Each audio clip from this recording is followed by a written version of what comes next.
With the reveal of the PS5 DualSense controller and all its fancy new bells and whistles, let's take a look back at the history and evolution of the PlayStation controller. Before we jump into the nitty-gritty of Sony's flagship controller, it's worth mentioning just how the Sony PlayStation came to be. Originally meant to bolster the existing SNES, Sony partnered with Nintendo to develop a cartridge disc hybrid console dubbed the Nintendo PlayStation. However, after some legal disputes, Nintendo pulled an audible and partnered with Philips, a Sony competitor, leaving Sony's 200 prototype consoles with nowhere to go.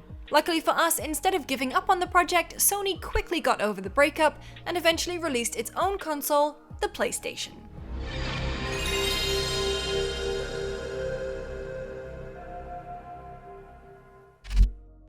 After circulating around a couple of different prototypes, Sony felt their controllers resembled the SNES controller a little bit too much and needed to find a way to better differentiate itself from its former partner. Enter the digital controller. The original PlayStation controller possessed two sets of shoulder buttons and a shape that had actual handles for players to hold onto. The distinct design and button layout would eventually become one of the most recognizable aspects of the PlayStation brand, with even the triangle, square, circle, and cross buttons being cemented as the console's iconic symbols.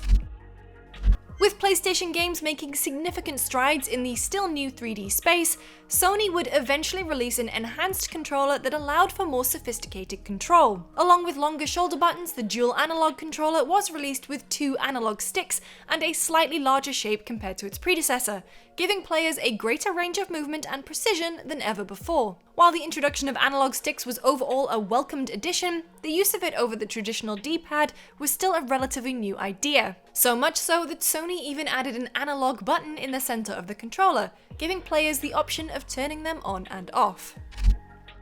The Dualshock controller, featuring twin analog sticks and haptic feedback or rumble technology, was a significant upgrade for PlayStation devices.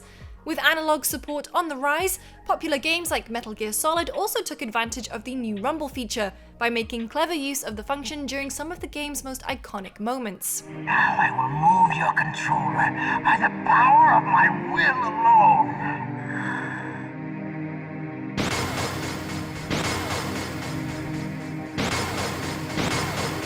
What do you think now? Like the old saying goes, if it ain't broke, don't fix it. The same could be said for the DualShock 2 controller. On the outside, the PlayStation 2's DualShock was mostly a minor upgrade from its PS1 predecessor, with the exception of an all-black finish to accompany its console's look. Beneath the surface, however, the PS2 controller was lighter and more functional than that of the original DualShock. The most noticeable upgrade was the pressure-sensitive inputs for all face and shoulder buttons, creating new ways for gamers to interact with them. Games such as Gran Turismo 3 A-Spec took advantage of the new feature, as your car's acceleration would greatly depend on how much pressure you applied on the buttons. Having this kind of real-time feedback expanded the possibilities of how players could experience the type of games they love to play. Debuting at E3 2005, the PlayStation 3 was positioned as an all-in-one home entertainment system, giving consumers access to the then-new Blu-ray disc format. To better utilize this all-in-one device, Sony presented for the first time a dedicated home button. It was also the first time that an official PlayStation controller was completely wireless, allowing you to charge its internal batteries via USB. While these features were undoubtedly impressive, many people were distracted by its unorthodox design.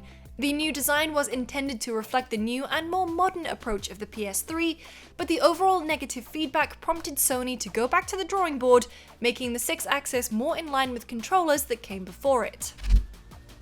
In the wake of a 2004 patent infringement case from haptic feedback developer Immersion, the PS3 launched with a controller that lacked rumble support. While the case made its way through court, Sony put more focus on the device's motion control capabilities. The Sixaxis motion control functionality was a big selling point for the controller, with big games like Warhawk and Lair leaning heavily on the new movement style. However, in the years following its release, motion controls would eventually become a minor feature for most gamers. Sony would eventually settle the patent infringement case with Immersion and then introduce the DualShock 3, bringing back the heavily missed rumble support. Going back to the Dualshock name, the PS3's Dualshock 3 was a standard Sixaxis controller with added vibration feedback. One of the first big games to utilize the Dualshock 3's rumble feature was Metal Gear Solid 4: Guns of the Patriots.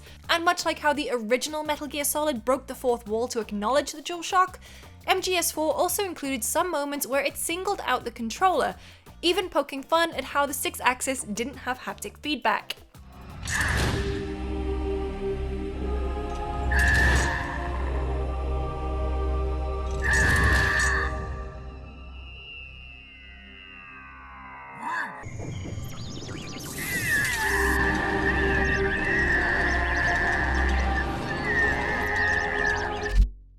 The PlayStation 4's Dualshock 4 was a big step forward for the controller. At first glance, it largely retained the same distinctive shape and set of features that previous controllers had, but it also introduced a bunch of new upgrades that leaned further into online gaming and entertainment. Effectively doing away with the traditional start and select buttons, the new controller added an options button, as well as a dedicated share button, which allowed gamers to share their favorite stills and clips immediately on social media. The L2 and R2 buttons also saw an upgrade, which moved away from the flat design from previous generations to a more curved and trigger-like shape, making them more comfortable to use during action-oriented games. With a new light bar that made the top plate of the controller glow in different colors, the Dualshock 4 also added a touchpad on the front center of the device, which was commonly used as a way to access menus and other functions. Other add-ons included a small speaker just below the touchpad that would project in-game sounds, as well as a 3.5mm audio jack which allowed players to plug in their preferred headsets. In a later update, the Dualshock 4 added a visible light strip at the top of the touchpad and the ability to use the controller as a dedicated wired controller via USB, which wasn't possible with previous models. Compared to other consoles, the PlayStation controller has been one of the more visually consistent devices, giving it an iconic presence over the last 26 years. And while the DualSense has most of the Dualshock 4 functionality, it also boasts a handful of new features, like a USB Type-C port, built-in mic, a mysterious create button in place of the share button, and a completely out of left field two-tone design. Another feature that has the gaming community intrigued is the introduction of adaptive triggers and advanced haptic feedback. Like pulling a string on a bow or shooting a large gun, this new feature can potentially replicate the feeling of tension and force, giving players a distinctive real-time response during gameplay. Which is your favorite PlayStation controller, and are you excited to try out the DualSense? Let us know in the comment section down below, and stay tuned to GameSpot for all PS5 coverage.